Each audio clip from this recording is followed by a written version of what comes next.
అందరికీ నమస్కారం. క్రోధినామ సంవత్సరం దక్షిణాయనం, వర్ష ఋతువు, శ్రావణమాసం, కృష్ణపక్షం, ఏకాదశి, ఆరుద్ర నక్షత్రం. ఈరోజు చాలా విశేషమైనటువంటి రోజు, గురువారం. ఈరోజు రుద్రుని యొక్క నామాన్ని జపించాలి. కాబట్టి అందరూ కూడా మంత్రబలంలో భాగంగా ఓం రుద్రాయ నమః, ఓం రుద్రాయ నమః, ఓం రుద్రాయ నమః అనే నామాన్ని జపించాలి. రుద్ర అంటే ప్రేమ. రుద్ర నక్షత్రానికి రుద్రుడు అధిదేవత. అంతేకాకుండా ఈ నామాన్ని జపించడం వలన అంతఃకరణ శుద్ధి, మనశ్శాంతి ఏర్పడతాయి. ఈ నామాన్ని జపించడం వలన పరమేశ్వరుని అనుగ్రహం ప్రాప్తిస్తుంది. ఇక ఈరోజు మంచి మాట. జీవితంలో అందరూ కూడా ఏదైనా ఎప్పుడైనా బాధపడుతూ ఉన్నారు అంటే అది సమస్యల వలన. సమస్యల వలనే అందరూ బాధపడుతూ ఉంటారు. అయితే ఈ సమస్యలు అనేవి మనకు మనమే సృష్టించుకొని మనకు మనమే బాధపడుతూ ఆలోచిస్తూ ఉండిపోతాం. అయితే ఒక పక్షిని మనం చూసినట్లయితే అది ఆకాశంలో ఆనందంగా ఎగురుతూ తిరుగుతూ ఉంటూ కిందికి వచ్చి ఆహారం సేవించి మళ్ళీ ఎగురుతూ తిరుగుతూ ఎండాకాలం, వానాకాలం, వర్షాకాలం అని ఋతువులని ఇవేవి పట్టించుకోకుండా ఆనందంగా ఎప్పుడు సంతోషంగా కాలం గడుపుతూ ఉంటుంది. కానీ మనిషి మాత్రం అన్ని సుఖాలు ఉన్నప్పుడు సంతోషంగాను, ఏదైనా సమస్య వచ్చినప్పుడు బాధపడుతూ నాకే ఎందుకు ఇలా అయింది అనుకుంటూ బాధపడుతూ అందులోనే ఉండిపోతాడు. ఒక గరుడ పక్షిని మనం గమనించినట్లయితే అది ఆకాశంలో ఆనందంగా ఎగురుతూ ఉంటుంది. అది ఎప్పుడు కూడా తన స్థావరాన్ని, తన గూడుని ఎత్తైన చెట్ల మీద, ఎత్తైన ప్రదేశాల మీద ఏర్పాటు చేసుకుంటూ ఉంటుంది. అయితే తన పిల్లల్ని ఆ గూడులో పెట్టి ఎంతో ప్రేమగా ఆహారాన్ని తెచ్చిపెట్టుకుంటూ చాలా ప్రేమగా చూసుకుంటూ ఉంటుంది. అది ఎప్పటి వరకు అంటే తన పిల్లలకి జ్ఞానం వచ్చింది అన్నంత వరకు మాత్రమే. ఆ జ్ఞానం వచ్చింది అనుకున్నప్పుడు అది ఆహారాన్ని తెచ్చిపెట్టడం మానేస్తుంది. అలాగే వాటికి రెక్కలు రాగానే ఆ గూడుని చిందరవందర చేసేసి పైనుండి కిందికి తోసేస్తుంది.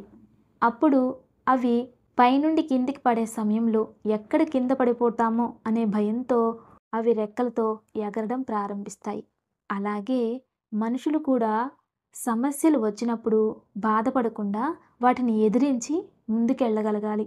ఏదైనా నిర్ణయాలు తీసుకునేటప్పుడు ఒకటికి 2 సార్లు ఆలోచించి భవిష్యత్ ఏంటి, దేనిలో వెళ్తే మంచి జరుగుతుంది, ఏ దారిలో వెళ్తే ఎలాంటి సమస్యలు వస్తాయి, ఏది మనకి మంచి చేస్తుంది అని ఆలోచించుకుంటూ భవిష్యత్తుని చూసుకుని నిర్ణయాలు తీసుకుని ఏదైనా సమస్యలు వచ్చినా వాటిని ఎదిరించుకుంటూ ముందుకెళ్ళాలి అనేది ఈ పక్షి జీవితాన్ని చూసి మనం ఉదాహరణగా తీసుకోవచ్చు.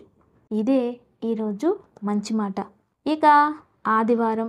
ఈ ఆదివారం ఒక అద్భుతమైన విషయాన్ని అందరికీ తెలియజేయనున్నారు గురువుగారు. జీవితంలో ఏదైనా సాధించాలి అనుకున్నా, ఏదైనా పొందాలి అనుకున్నా, పొందినది శాశ్వతంగా ఉండిపోవాలనుకున్నా, పెద్దవారైనా చిన్నవారైనా చదువుకునే వారందరైనా అసలు మనం ఎలా ఉండాలి, ఏం చేస్తే మనం అనుకున్నది పొందగలుగుతాం, ధ్యానం చేస్తే ఎలా చేయాలి, ఏ టైంలో చేయాలి, ఎలా చేస్తే ఏం జరుగుతుంది, ఏం చేస్తే మనకి పనులు జరుగుతాయి, అనుకున్నది ఎలా సాధిస్తాం, దానికోసం ఏ ఏ నియమాలు పాటించాలి, ఏ సమయంలో నిద్రపోవాలి అనేటటువంటి ఎన్నో విషయాలను ఈ ఆదివారం గురువుగారు మనందరికీ తెలియజేయనున్నారు. అంతేకాదు అనుకున్న సంకల్పం కేవలం 7 రోజుల్లోనే తీరిపోతుందట.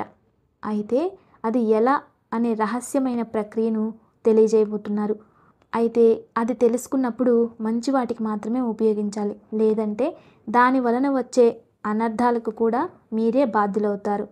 ఏదైనా ప్రాప్తించినప్పుడు దానిని భరించే శక్తి కూడా మనకి ఉండాలి. కాబట్టి ఈ ఆదివారం తప్పకుండా గురూజీ చెప్పే విషయాలను మిస్ కాకుండా తెలుసుకోండి. ఇది చాలా అద్భుతమైనటువంటిది.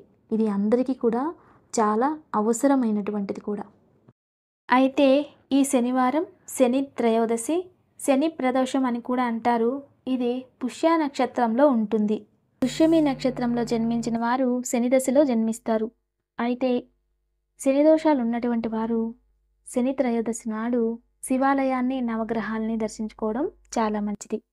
అయితే ప్రతిరోజు మనం ఎన్నో కొత్త విషయాలను, మంత్రాలను తెలుసుకుంటూ ఉన్నాం. ప్రకృతి గురించి ఈరోజు తెలుసుకుందాం.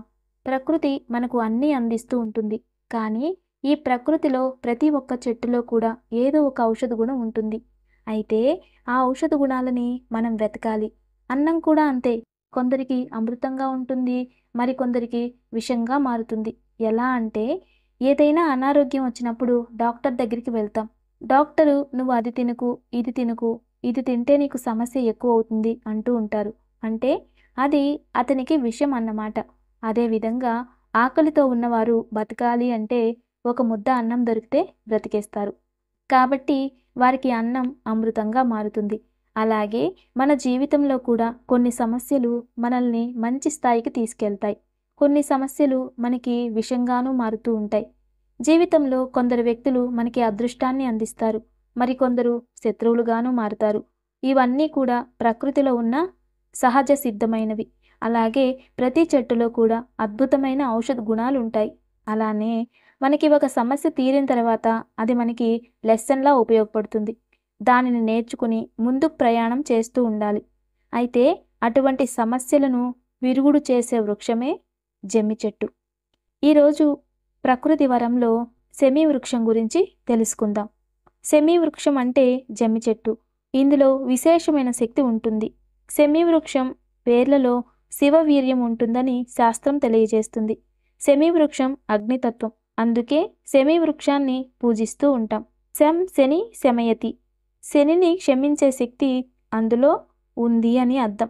సెమీ వృక్షం కాళికాదేవి నివాస స్థానం అని కూడా కొన్ని గ్రంథాలు తెలియజేస్తున్నాయి. సెమీ వృక్షం ఆకులలో ఎన్నో ఔషధ గుణాలున్నాయి. సెమీ వృక్షాన్ని పూజించడం వలన కూడా మనకి ఎన్నో ఉపయోగాలున్నాయి. ఇది ప్రకృతి వరదానం అని చెప్పవచ్చు.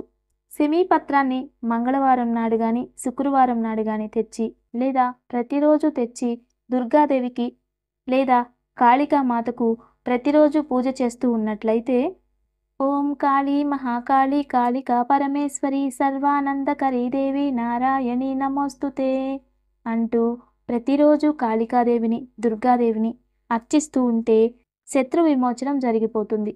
శత్రు బాధల నుండి పరిపూర్ణమైన విముక్తి కలుగుతుంది. అదేవిధంగా సెమీపత్రంతో శివుని పూజించడం వలన మనకు కనకము ప్రాప్తిస్తుంది. కనకము అంటే మన దగ్గర ధనం ఉంటేనే ఈ పని జరుగుతుంది అనేటటువంటి పరిస్థితులు ఉన్నప్పుడు ఆ సమయంలో, అంటే ఆపత్కాల సమయంలో ధనం ప్రాప్తిస్తుంది అని అర్థం. సెమీ వృక్షానికి చాలా విశేషమైన శక్తి ఉంటుందని పురాణాలు కూడా తెలియజేశాయి. ఒక మహారాజు కుబేరుని దగ్గరికి వెళ్ళి యుద్ధం చేయాలి అనుకుని ఎన్నో యాగాలు, ఎన్నో పుణ్యకార్యాలు చేస్తారు మహారాజు. తర్వాత ఒక బ్రాహ్మణోత్తముడు నాపై యుద్ధానికి వస్తున్నాడు అని తెలుసుకున్న కుబేరుడు సెమీ వృక్ష వనాన్ని బంగారు వనంగా మార్చేస్తారట. మనం అందుకే దాన్ని విశేషంగా పూజిస్తూ ఉంటాం. అయితే ఇందులో ఔషధ గుణాలు కూడా ఉన్నాయి. ఎవరికైనా అనారోగ్య సమస్యలు ఉన్నప్పుడు వారానికి ఒక్కసారైనా సెమీ వృక్షానికి ఒక చెంబు నీరు పోసి అక్కడ కూర్చుని మహామృత్యుంజయ మంత్రాన్ని జపించడం వలన సకల మృత్యువుల నుండి విముక్తి ప్రాప్తిస్తుంది, విజయం ప్రాప్తిస్తుంది, ఇంకా ధనం, ఆరోగ్యం కూడా ప్రాప్తిస్తాయి. ఇక దివ్యమైన ఆయుక్షేమం. చాలామందికి ఆహారం తిన్న తర్వాత పొట్ట ఉబ్బరంలాగా అనిపించడం, అజీర్ణ శక్తిలా అనిపించడం లాంటి సమస్యలు ఈ కాలంలో ఎక్కువగా కనిపిస్తున్నాయి. ఎందుకంటే వాళ్ళు తినే ఆహారం పొట్టలోకి వెళ్ళిన తర్వాత అక్కడ జరిగే కెమికల్ యాక్షన్స్ అని చెప్పవచ్చు.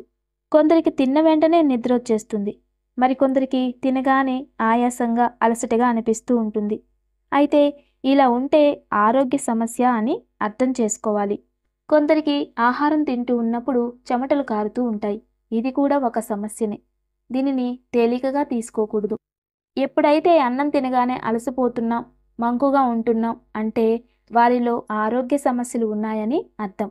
అందుకే ఆహారం తిన్న తర్వాత జీర్ణశక్తి చక్కగా పెరగాలి. మరియు ఆహార పదార్థాల నుండి రిలీజ్ అయ్యే ఆమ్లాలు మరియు లివర్లో ఉండే ఆమ్లాలు రెండూ కలిసినప్పుడు అక్కడ విడుదలయ్యే ఒక ఆమ్లం వలన ఇటువంటి పరిస్థితులు ఏర్పడుతూ ఉంటాయి. అయితే వీటన్నింటినీ మన శరీరానికి అనుగుణంగా మార్చేటటువంటి దివ్య ఔషధం సోంపు. ఈ సోంపు గ్యాస్ట్రిక్ సమస్యలను దూరం చేస్తుంది, జీర్ణశక్తి పెరుగుతుంది, రక్త ప్రసరణలో ఆక్సిజన్ లెవెల్స్ను పెంచి మనల్ని యాక్టివ్గా ఉండేలాగా చేస్తుంది. ఆహారం తిన్న తర్వాత సోంపు తినే అలవాటు ఉన్నవారు చాలా ఆనందంగా, చాలా యాక్టివ్గా ఉంటారట. అయితే పూర్వం నుండి వచ్చిన ఔషధ గుణాలలో సోంపు కూడా ఒకటి. కాబట్టి అందరూ కూడా సోంపుని రోజువారీ ఆహారంలో అలవాటుగా చేసుకోవాలి. ఇక దివ్య పూజ. రేపు శ్రావణ శుక్రవారం.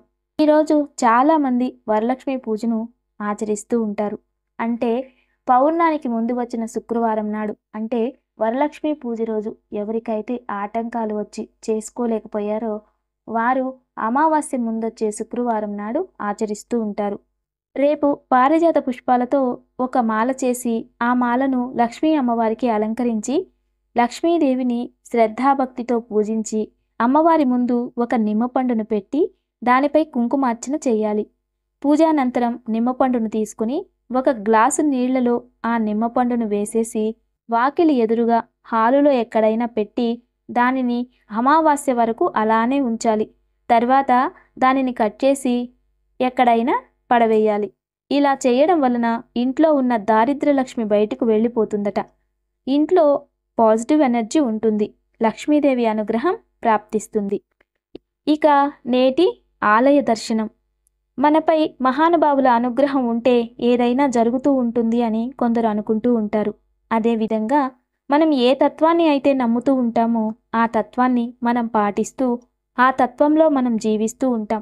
ఎప్పుడు కూడా ఒకరికి సాయం చేయాలని, ఉపకారం చేయాలని, ఆకలితో ఉన్నవారికి అన్నం పెట్టాలని, ఎవరైనా సమస్యలలో ఉంటే వారికి సాయం చేయాలని పరితపిస్తూ, అందిస్తూ, జీవిస్తూ, గురువుగా పేరు ప్రతిష్ఠ తెచ్చుకుంటూ ప్రపంచానికి మరియు ఎంతోమందికి ఇంకా నమ్మిన వారికి ఆదర్శ దైవంగా దర్శనమిస్తూ ప్రపంచమంతా భారతదేశంలో రోజుకి 5 సమయాలలో పూజల్ని అందుకుంటూ లక్షల భక్తులకి దర్శనమిస్తూ ఉన్న షిరిడీ సాయిబాబా వారి దర్శనం ఈరోజు పొందుదాం. మాతృదేవోభవ పితృదేవోభవ అని స్మరించుకున్న తర్వాత ఆచార్య దేవోభవ అంటూ గురుదైవాన్ని కొలుస్తాం. అంటే తల్లిదండ్రుల తర్వాత గురువుకి అంతటి ప్రాధాన్యత ఉందన్నమాట. సద్గురువుకు నమస్కారం చేస్తే త్రిమూర్తులకు నమస్కరించినంత పుణ్యఫలం ప్రాప్తిస్తుంది. అఖిలాండ కోటి బ్రహ్మాండ నాయకుడైన ఆ షిరిడీ సాయినాథుడు నడయాడిన నేల షిరిడీ. ఆ సాయినాథుడి దర్శన భాగ్యం కలిగితే చాలు, జీవితంలో గొప్ప అదృష్టాన్ని పొందిన అనుభూతి కలుగుతుంది భక్తులకు. అలా షిరిడీని పోలిన నమూనా ఆలయం పూణేలో వెలిసిన సాయి దివ్యధామంగా అలరారుతూ భక్తజనకోటికి దర్శన భాగ్యాన్ని కలిగిస్తుంది. అదే ప్రతి షిరిడీ అని వ్యవహరిస్తారు. పూణే నగరానికి సుమారు 40 కిలోమీటర్ల దూరంలో పూనా ముంబై ఎక్స్ప్రెస్ హైవేని ఆనుకుని ఉన్నటువంటి షీర్గావ్ అనే ఆలయంలో ఈ ప్రతి షిరిడీ అనే ఆలయం ఉంది. పూణేలో నివసించే మాజీ ఎమ్మెల్సీ ప్రకాష్ కేశవరావు డియోల్ ఈ మందిర నిర్మాణానికి సంకల్పించి పూర్తి గావించారు. ఈ మందిరాన్ని షిరిడీ తరహాలోనే నిర్మింపజేయడానికి ఒక ప్రత్యేకమైన కారణం ఉంది. అదేమిటి అంటే డియోల్ ఎమ్మెల్సీగా పనిచేస్తున్న రోజుల్లో షీర్గావ్లో ఒక గిరిజన ప్రభుత్వ పాఠశాల ప్రారంభోత్సవ కార్యక్రమానికి విచ్చేసి ప్రసంగిస్తూ ఉండగా నేను షిరిడీ వైభవాన్ని తీసుకుని ఇక్కడికి విచ్చేస్తాను అంటూ బాబావారి అమృతవాక్కులు వారి చెవులను తాకాయి. 2 రోజుల తర్వాత అక్కడికి విచ్చేసిన ప్రకాష్ గారికి ఒక వృద్ధుడు కనిపించాడట. ఆయన ప్రకాష్ గారితో, నేను ఈ స్థలాన్ని నీకు అమ్మదలిచాను, మీరు ఈ స్థలాన్ని కొనుక్కున్నాకే నేను ఈ ఊరు విడిచి వెళ్తాను అని అన్నారట. ధర కేవలం 3,99,000. అంతకంటే ₹1 కూడా ఎక్కువ ఇవ్వాల్సిన అవసరం లేదు అని ఆ వృద్ధుడు అన్నారట. అప్పుడు ప్రకాష్ గారు షీర్గావ్ నుండి పూణేకి తిరిగి వెళ్తూ ఉండగా ఒక వ్యక్తి ఫోన్ చేసి, నేను మీకు 5 లక్షలు ఇవ్వాలి, కానీ ప్రస్తుతానికి 3,99,000 మీ అకౌంట్లో వేశానని చెప్పారట. ప్రకాష్ గారు వెంటనే వెనుతిరిగి షీర్గావ్కి వెళ్ళి ఆ డబ్బును పెద్ద మనిషికి ఇచ్చారట. దీంతో 2002వ సంవత్సరం సెప్టెంబర్ 9వ తేదీన మందిర నిర్మాణ పనులు ప్రారంభమయ్యాయి. 2003 జూన్ 11వ తేదీన ఈ ఆలయ నిర్మాణం ముగిసింది.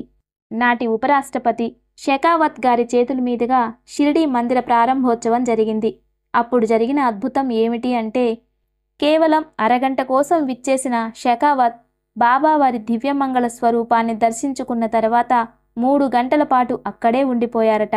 సమాధి మందిరంలో ప్రతిష్ఠించబడినటువంటి సాయిబాబా వారి ప్రతిమ జైపూర్లో రూపుదిద్దుకుంది.